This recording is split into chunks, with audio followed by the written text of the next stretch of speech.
E nós estamos de volta com o Põe em Debate, hoje falando sobre as perspectivas para o setor cultural em 2023.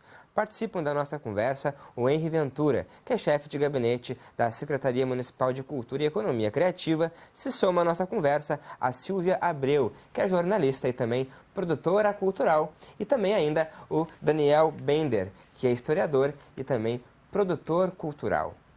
Obrigado por continuarem com a gente. Silvia, muito bem-vinda aqui à TV Câmara. Muito obrigada pelo convite. É sempre importante ouvir a voz da produção cultural, né? Que é quem está lá no bastidor, quem estava realmente movimentando a cultura, né?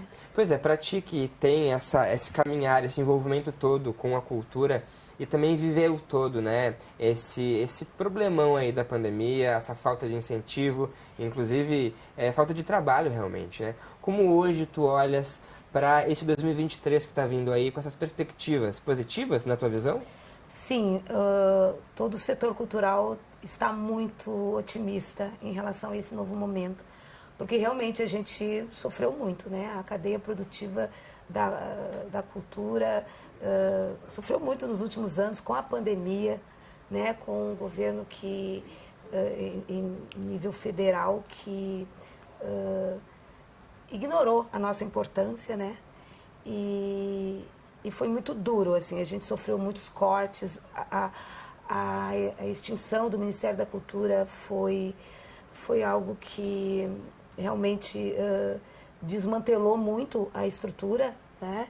E nos trouxe grandes problemas, porque a Lei Rouanet também é uma lei que a gente faz muito uso, assim, né? Aqui no Estado, no Brasil, de um modo geral. Grandes eventos, né, são financiados pela Lei Rouanet. E é interessante observar que, assim, as pessoas, quando olham, né, quando olham um espetáculo, vão a um espetáculo de teatro, vem um cantor se apresentando, ou um livro sendo publicado, as pessoas não têm ideia de tudo, da grande cadeia, né, que está por trás daquilo. São dezenas, centenas de pessoas. Isso movimenta a economia da cultura. E o setor cultural é um dos mais importantes, talvez um dos 3 mais importantes no país, assim, no sentido de movimentar a mão de obra, né? Não só aqui, mas no centro, norte do país também é uma indústria muito forte. E eu creio que não está sendo dado o devido respeito, né, para esse setor. O atual governo, o governo federal, né, e também agora com o governo estadual também, que foi um governo onde a gente também teve alguns avanços, né, teve avanços importantes. Eu acredito que a gente vai ter um ano muito auspicioso, principalmente com a volta, né, do Ministério da Cultura, né, com a indicação da Margarete para esse novo momento. Então, estamos otimistas, sim. Que bom, porque até a gente ter, né, aqui na Prefeitura uma Secretaria de Cultura, isso é motivo também de muito orgulho para a capital, visto aí o trabalho todo está sendo feito, né, Henri? E aí, indo um pouco ao encontro e te provocando também agora, pelo que o Daniel trouxe no bloco passado, né, mais do que a gente levar, né, para a rua, a arte, fazer com que as pessoas possam frequentar os equipamentos, isso é muito importante, né? Que as pessoas também tenham direito a ter contato com o erudito também.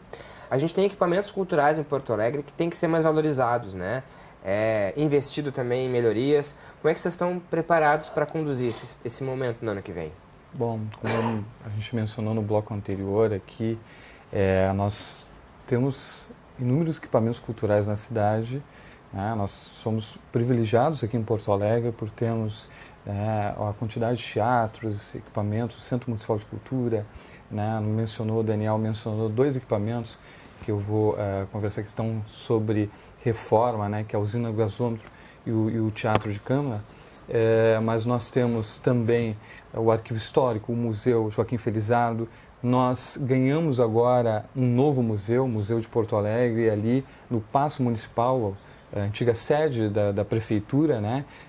Agora é um museu e que nós vamos fazer a inauguração plena dele na Semana de Porto Alegre, agora, na próxima, em 2023. Então, série de reformas em outros equipamentos, né? Nós adquirimos ainda há uns 4 anos atrás ali o Centro Multimeios lá na Restinga, que foi o primeiro equipamento descentralizado da cidade. Nós depois tivemos a Estação Cidadania, né? A Praça da Juventude, Praça da Cidadania lá na Restinga, e agora neste ano nós inauguramos a Praça da Cidadania ali na Lomba do Pinheiro, onde nós temos um cine-teatro ali, nós temos um espaço multimeios ali para atividades, equipamentos ali para cinema, teatro, dança, enfim.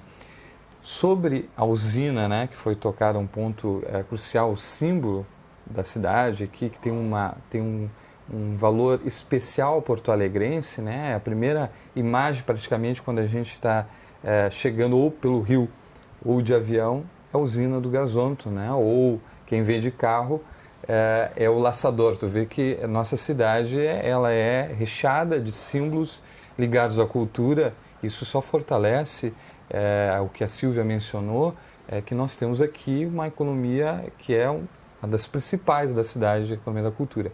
A usina, nós temos a perspectiva de entregar na metade do ano que vem ali a reforma dela, né? Enfim, que já vem se estendendo. Nós tivemos alguns ajustes. Toda a obra é um tema delicado, ela é conduzida pela Secretaria de Obras ali. Uma obra nova, eu digo que ela, no setor público, ela é algo que requer muita atenção. Quando é reforma, eu menciono bastante que tem que ter uma atenção triplicada, né? Ainda mais nós estamos falando de um equipamento tombado, que é a usina. Então nós temos a perspectiva para metade do ano que vem a entrega da usina no gasômetro, a entrega do Teatro Túlio Piva, assim como foi mencionado pelo Daniel no bloco anterior.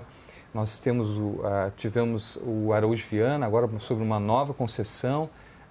Essa concessão tem como contrapartida a reforma do Teatro Túlio Piva, né, que hoje quem passa ali vê os tapumes ali, e o teatro está sendo repaginado. Nós estamos na fase de estrutural do teatro. No primeiro momento até a gente pode ter se assustado e achou que ele foi totalmente derrubado ali. Não, ele está sendo agora revisto toda a parte estrutural. Tivemos que ter ajustes no projeto.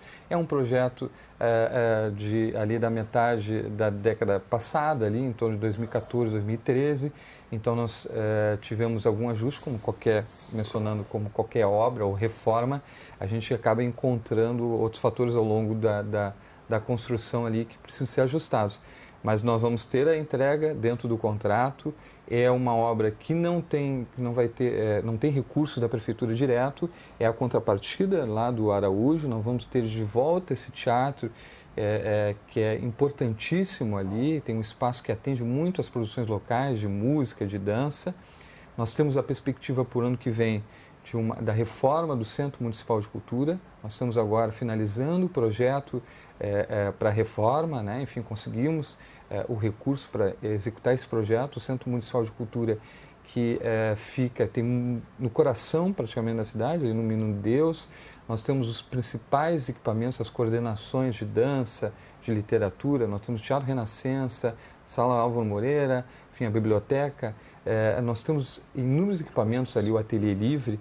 Né? Então a gente tem uma perspectiva de reforma desse teatro, de entrega da usina do gasômetro, de entrega do Teatro Túlio Piva, né? De entrega também, para finalizar, do Multimeios e também ali do Solar Paraíso, com uma parceria que é do Conservatório de Música de Porto Alegre, que é uma parceria através da Lei 13.019, junto com a Secretaria de Educação, um recurso que vem da Secretaria de Educação para fomentar, fazer atividades de música instrumental, de formação de música para os alunos da Rede Municipal de Educação, e a cultura está dando como contrapartida 2 equipamentos culturais, Solar Paraíso e o Multimeios. Então a recuperação do Solar Paraíso também, e do Multimeios Restinga, que tem um estúdio de música no Multimeios Restinga. Bom, a gente te ouvindo aí, nesse relato um pouco longo, a gente já fica com os olhos assim, né, grandes para poder ocupar esses lugares novamente. E vocês, principalmente, produtores culturais, como é que esperam isso aí? Bem, Felipe, assim, acho como eu, Silvia, toda a comunidade cultural está ansiosa pela volta destes equipamentos aqui à cidade, mas eu queria lembrar que não precisamos um pouco mais. Não é, que já vamos dar teatro, vamos dar novas entregas, como até foi frisado pelo Henry. São locais que estão centralizados. Mas temos uma questão muito difícil de ter, é a questão da acessibilidade. A acessibilidade não apenas universal, né? É democratização do acesso. Não adianta o equipamento estar pronto e as crianças, jovens ou quem queira assistir não poder se deslocar até lá. Precisamos descentralizar, levar, recriar os pontos de cultura, ou com uma nova denominação que seja, com parcerias com escolas de samba, com associações de bairro, para levar e fazer, não levar a cultura para ser apenas um entretenimento, fazer a cultura nessa comunidade, que elas já fazem de forma voluntária, de forma espontânea, sem recursos nenhum. Por que não dar um apoio? Então, olha, pessoal, a escola de samba lá vai ter agora um projeto pela Lei de Incentivo Municipal que vai ser aprovado, vai ter isenção de imposto, sabe? Vai criar alguma coisa que ajude a fazer e realizar essa cultura lá. As crianças, os jovens, não querem só serem espectadores, querem ser atores, querem ser músicos, querem participar, querem ter a dança, querem fazer dentro da realidade do hip hop, do grafite, dentro da sua estrutura, dentro da sua comunidade. Não se tem dinheiro para o pão e para o leite, vai ter para o ônibus, para o transporte, para ir lá? Não, então vamos levar a cultura a essas comunidades. O que é um Rubem Berta da vida? O que é uma Restinga? 2 extremos, sul e norte, que precisam desses investimentos públicos. Aí sim, é investimento, mas que é um investimento que vai dar, com certeza, um grande retorno à sociedade. Pois é. O Daniel lembra muito bem essa questão da acessibilidade, né? Eu acho que também é preciso haver um reconhecimento desse conceito de cultura, largar um pouco essa cultura, né, que às vezes é tão elitista, ainda está sobre um conceito muito eurocêntrico, né, e entender que as nossas comunidades são muito fortes em produzir cultura. Hoje, nas comunidades, por exemplo, a gente tem um movimento hip hop que é revolucionário, o movimento dos slams, o que a comunidade jovem está fazendo, o que os jovens estão fazendo nas periferias e nas comunidades, em termos de renovação da literatura, né? A poesia, que era uma coisa, que era uma arte pouco cultivada, ela se revitalizou a partir do movimento de slams, né? Então, eu acho que a gente precisa também alargar esse olhar e exatamente isso, entender que nesses lugares se produz cultura e que a gente também pode experimentar essas produções, essas linguagens, né? Essas outras narrativas também que a gente precisa trazer à tona. Então, de que maneira? Fortalecendo esses espaços, descentralizando, né, os espaços culturais. Porque realmente, às vezes, uma pessoa sair do Rubem Berta para assistir um espetáculo no Teatro São Pedro é muito difícil, né? Tudo isso impacta financeiramente. Então, acho que temos que pensar, quando se pensa em cultura, a gente tem que pensar em acessibilidade, diversidade, né? Pluralidade. Pensar em todos esses modos de se produzir, de se fazer cultura e de entender que eles são muito importantes, né, para a nossa identidade cultural, para a nossa cidadania, né, para as pessoas se entenderem, né, como seres também autônomos, produtores, né, de cultura.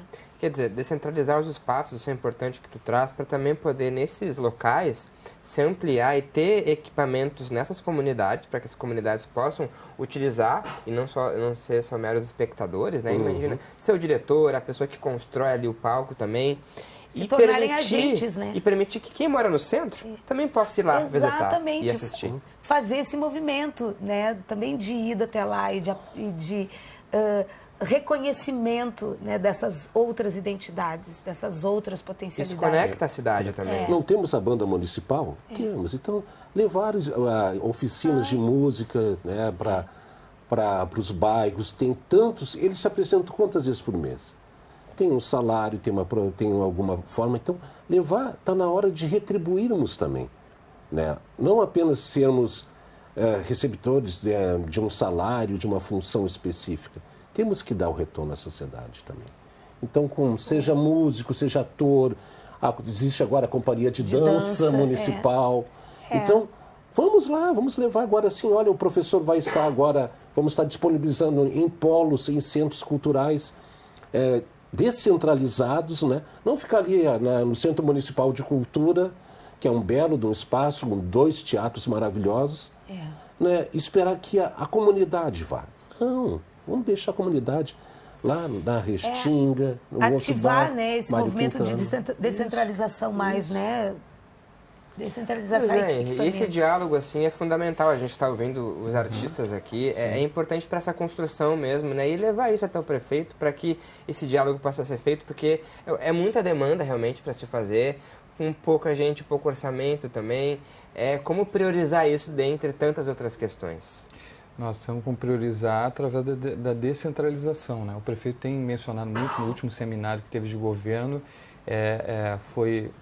teve 3 pontos que ele ressaltou lá, um deles com prioridade à cultura, né? Fazendo uma cobrança muito forte, exigindo que a gente avançasse na potencialização da descentralização. Hoje a descentralização, como outrora tinha uma equipe pujante, fortalecida, nós temos hoje 3 funcionários. Temos um recurso que ampliou, né? Em relação a 2021, 2022, nós estamos com um orçamento bem forte dentro da descentralização, que vai nos permitir retomar as oficinas nas periferias, nas 17 regiões do orçamento participativo. O Daniel mencionou a companhia de dança, que eu quero ressaltar aqui, nós tivemos o edital esse ano da companhia jovem de dança, o Odomodê, né, foi a OSC vencedora e vai gerenciar agora no ano de 2023 as atividades da companhia de dança que acontece nos núcleos de dança nas periferias, na rede municipal. A ideia do conservatório também, né? A unidade na Restinga, ali no Santa Teresa, na Cruzeiro, onde nós temos muita produção. Nós tivemos a retomada, né, depois desses 2 anos de pandemia, das semanas dos bairros, da semana da Restinga. Nós tivemos, foi mencionado, a Silvia mencionou sobre o hip hop. Nós tivemos lá o Coab Só Rap ali, né, que é um evento super tradicional da Zona Norte, ali no Rubem Berta, através de uma emenda impositiva, que são tão importantes também, né, através do diálogo com os nossos representantes do Legislativo, nós conseguimos executar o Coab Só Rap ali no bairro Rubem Berta. Por óbvio, nós temos uma demanda muito grande, uma expectativa muito grande. Nós tivemos a pandemia, nós tivemos redução de custos em virtude da pandemia também para as secretarias de cultura de Porto Alegre, as outras secretarias, nós tivemos a extinção do Ministério. Então nós temos agora uma ansiedade, uma vontade do setor cultural de retomar o que a gente tinha antes para mais, né? O que nós não podemos ter como régua é alcançar o que nós tínhamos anterior a todos esses quadros aqui. Não, nós temos que alcançar uma régua maior do que nós tínhamos antes dessa administração, no nível federal, o que nós tínhamos antes da pandemia, para ampliar, né? Então, por isso que a gente está fortalecendo esse setor de descentralização e entendemos que vai ser muito importante em termos de recursos também, mas de potencializar, se falou no Plano Nacional de Cultura, e nessa equipe de transição discutiu muito no nível federal para que a gente possa implementar um Plano Nacional de Cultura, e com isso, só isso, vai potencializar as secretarias de cultura dos municípios, as secretarias de Estado também. Paulo Gustavo, a Lei Aldir Blanc II, isso gera para a economia da cultura em Porto Alegre, no Rio Grande do Sul, no Brasil, gera muito em termos disso que nós estamos mencionando, que o Daniel e a Silvia trouxeram, que é descentralizar a produção, dar autonomia para que a economia da cultura, ela se gerenciando, ela execute. Né? A prefeitura, o poder público, ele não tem que ser o pai e mãe de todos, né? Ele é uma parte, é o fomento. O fomento não é financeiro, o fomento é dar uma parte da construção que vai envolver todo o setor cultural e assim a gente poder ampliar isso que se mencionou. E nesse sentido, Silvia, a gente percebe, né, inúmeros projetos aí para serem contemplados de diferentes maneiras, contemplando a diversidade, a nossa cultura diversa aqui no estado. Como é que tu tem visto essas aplicações? Assim, o que a gente mais precisa focar nesse momento? Eu sei que é difícil escolher, né, mas a gente tem aí o audiovisual, a gente tem o setor da dança. Como tu avalias aí o que mais está precisando nesse momento de visibilidade também desses projetos? Então, as leis Aldir Blanc, né, a lei Aldir Blanc e agora a Paulo Gustavo, né, elas têm um foco muito grande assim, para a questão da diversidade. Eu acho que essas leis contemplaram bastante as culturas ancestrais, né, as periferias. Eu acho que é continuar dando espaço, né, para se contemplar essas produções, né? E também esperamos que com a Lei Paulo Gustavo também isso seja potencializado. De todas as áreas, eu acho que assim, o cinema agora ele vai ser bem agraciado com a Paulo Gustavo, né? Isso, 70% do orçamento. 70% vai ser Paulo Gustavo para o cinema, que, claro, é uma indústria forte e precisa disso. Eu penso também que os demais setores, o setor do teatro, da dança, da música, né, de um modo geral, assim, tem que todos eles serem contemplados, as culturas, como eu falei, tradicionais, os povos originários precisam também ser contemplados, né? A cultura deles precisa ser valorizada e eu espero que gere muitos novos projetos. A gente está bastante otimista, acho que vai ter bastante trabalho e vai movimentar bastante o setor, muitos empregos serão gerados, né? Eu acho que é isso que é importante, é pensar que são milhares de empregos que serão mobilizados, né, em função dessas leis. Então eu penso que é isso, assim, é olhar também, olhar muito para as diversas linguagens, né, que nós temos: música, dança, teatro, literatura. A literatura também, às vezes, ela fica lá meio escondida. As artes visuais também é um setor muito importante que quase sempre, aqui no estado pelo menos, são muitas iniciativas privadas que tocam isso. E aí eu fico pensando quantas pessoas poderiam ser artistas e não conseguem tocar, porque falta muito incentivo também para esse setor que é pouco visto. Né? Escultura praticamente não estuda. Acabamos de fazer um projeto em Canela que oportunizamos 9 expositores, né, escultores, de colocarem seu trabalho para o público. E eles ficaram assim, poxa, é tão raro aparecer isso, exatamente, né? Tivemos que trazer de Porto Alegre e levar para Canela para fazer isso. Pois essas diferentes linguagens, né? Tu falavas assim, com a pandemia a gente viu muita questão audiovisual sendo produzida como nunca, a gente viu peças de teatro online, né? Totalmente fora, né? E está se surgindo muita questão, muito projeto criativo com essa mescla, né? E também dar conta disso também é um desafio, né? Com certeza. Tem... Não. Então, assim, existem novos segmentos que podem e devem ser incentivados, né? Como a indústria de games. Hoje o Rio Grande do Sul é um dos maiores polos mundiais na criação de games.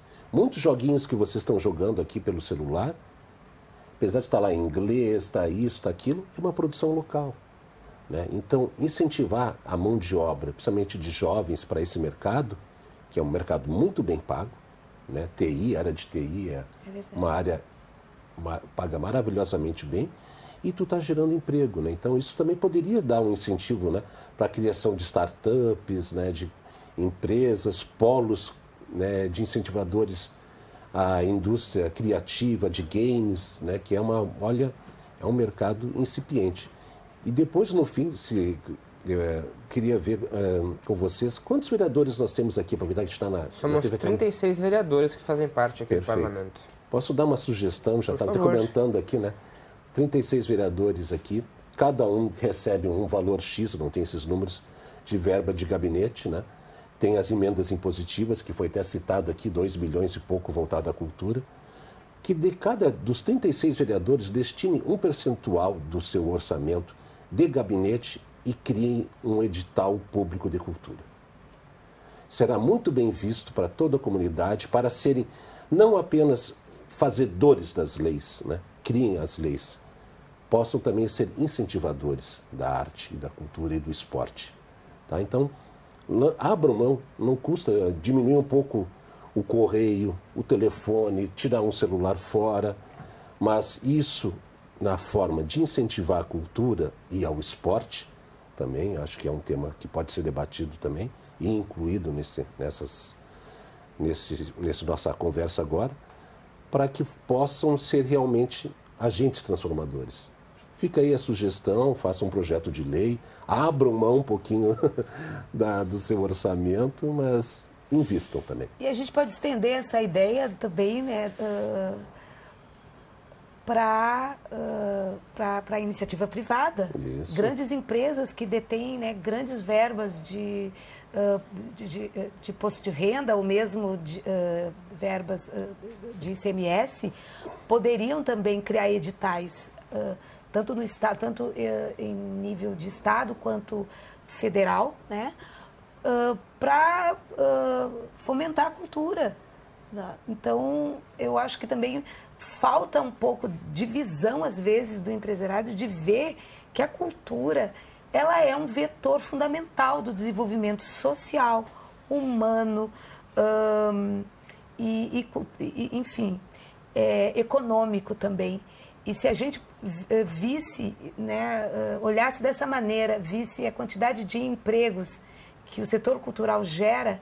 Eu mesma acabo de vir aqui de uma produção, de um projeto, né, financiado pela lei estadual, a LIC, através da Natura Musical, que é um projeto da cantora Dessa Ferreira, se chama Dessa Ferreira Música Afro-Indígena Contemporânea, que a gente mobilizou 200 pessoas. Imagina, é muita É gente. muita gente, assim, sabe? Tu vai contar ali, foram 3 clipes, é uma média de 50, 60 pessoas por clipe, mais de 200 pessoas envolvidas, né? O setor contábil, por exemplo, que cuida disso, tem 5 pessoas trabalhando. Então, é uma realidade que as pessoas não entendem. Às vezes, os próprios legisladores, os administradores públicos não percebem a quantidade de gente que tem ali envolvida. E que na pandemia ficou sem trabalho. E que na pandemia, se não fossem os artistas a mitigar a nossa angústia, né? Acho que as pessoas teriam enlouquecido. Né? Imagina, né? Não. E a gente consumiu arte, consumiu poesia, consumiu cinema, consumiu música, teatro, através do audiovisual, né? E isso, eu tenho certeza que isso minimizou muitos estados de angústia. E ali a gente viu que a cultura, ela também tem essa carga que contempla a nossa subjetividade. Isso é fundamental a gente pensar sobre isso. Importante você falar sobre isso, porque também, né, a gente, em tempos de South Summit aí, né, poder contemplar a cultura junto com a inovação, a gente sabe que a capital aí está se especializando nisso, é um bom caminho também. Não, é fundamental, acho que é o caminho, né? Inovação e cultura, né? Bom, cultura, como diz o prefeito Melo, é a alma de uma cidade, é a alma de um povo, né? Reflete aquilo que nós somos, né? Como nação. E a cultura, ela é transversal em todas as áreas, na inovação, na economia, na saúde, no desenvolvimento social, em tudo é cultura. E a Silvia, o que ela mencionou, e eu acho importantíssimo isso, quanto é importante. Claro, nós estamos aqui como representante do poder público, né, dentro de um espaço público aqui, é fundamental. Nós sabemos o papel, né, é a obrigação do poder público no fomento da cultura, mas a iniciativa privada sendo parceira desse setor, ela só tem a ganhar, porque a melhor forma de promoção da empresa, da sua empresa, é através da cultura. Eu vou citar, por exemplo, a Silvia citou Natura aqui, um evento. Né? Não tem problema nenhum em citar, eu acho que é até bom a gente citar essas empresas que fomentam e ajudam, contribuem com a cultura. Mas, por exemplo, agora nós estamos no Natal, todo mundo fica na expectativa da carreata de Natal da Coca-Cola. Né? Muitas gerações cresceram vendo o símbolo, o Papai Noel, que foi muito incentivado através dessa empresa e que gerou, né, toda uma gama de eventos culturais. Nós temos no final do ano o concerto Zafari, ali no Parcão. Veja, estou citando só esses dois, poderia citar inúmeros aqui, tem dois grandes produtores culturais aqui, poderiam citar inúmeras outras empresas. Então, é muito importante que a iniciativa privada participe. Claro que nós, poder público, temos que fazer a nossa parte também, não é por si só, não é tudo, né? Não são as leis de incentivo que vão resolver todas as questões ou as necessidades da cidade. Mas é importante que a gente tenha isso muito em mente para que a gente possa daqui crescer e desenvolver. O legislador também nos assistindo, eu tenho certeza que eles estão acompanhando, né, vão poder, de certa forma, a partir desse ponto aqui, da iniciativa privada, o quanto ela pode contribuir e aí deixar aqui o debate de pensar, né, a questão da lei de incentivo municipal, né, Porto Alegre se colocar como Caxias tem, né, como outras cidades aqui do Rio Grande do Sul, de grande e pequeno porte, tem. Chega o momento da gente começar a discutir isso para a gente ajudar a movimentar isso nos outros setores, né? Trazer a iniciativa privada para ser mais parceiro do poder público na execução, né, e no fomento da cultura. Maravilha, Henri, muito obrigado. A gente está chegando ao final do nosso programa, em função do tempo a gente estourou, mas muito obrigado pela vinda de vocês aqui, por ter contribuído com o debate, a reflexão. Fica aí para quem está nos assistindo, gestores, políticos, população em geral, essas reflexões para a gente poder construir juntos a cultura e melhorar o setor para o ano que vem. A gente agradece muito a tua audiência e não esqueça que este e outros programas da TV Câmara você acompanha por meio das redes sociais e também lá no site da Câmara de Vereadores de Porto Alegre. A gente se vê na próxima edição. Tchau!